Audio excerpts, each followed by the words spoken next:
Carlo Ancelotti terma jamoa bosh murabbiyi mundialga boradigan 26 futbolchini ro'yxatini e'lon qildi. Va men bu ro'yxatni e'lon qilayotgan paytida Neymarga navbat kelganida u o'zini qanday tutishiga e'tibor qaratdim.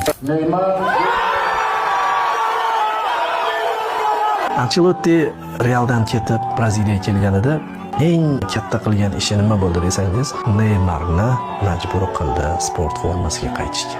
Mana shuning uchun ham katta murabbiylar kerak, shaxslar kerak. Misol uchun Ancelottining o'rnida braziliyalik biror bir mutaxassis bo'lganida, dunyoning istalgan bir yosh murabbiy bo'lganida, hatto Ancelottidan ham qarashlari zamonaviyroq bo'lgan mutaxassis bo'lganida, aynan mana shu bosimni yoki mana shu munosabatni yuzaga keltira olmasdi. Chunki butun Braziliya Neymarni mundialda ko'rishni istaydi. O'zi taxmin qilardik, Neymarni e'lon qilgan paytida butun Braziliya raqsga tushishini, butun Braziliya bayram qilishini taxmin qilardik-ku, lekin bu qadar emas. Misol uchun 14-yili ilk bora qatnashgan mundialida Neymar haqli edi, Neymar yulduz edi.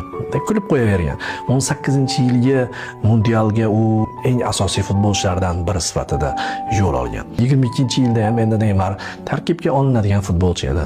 Mana bunisida bayram bo'lib ketishining asosiy sababi Neymar oxirgi soniyalargacha olinadimi yoki yo'qmi degan qo'rquv butun Braziliyani ushlab turdi. Mana shuni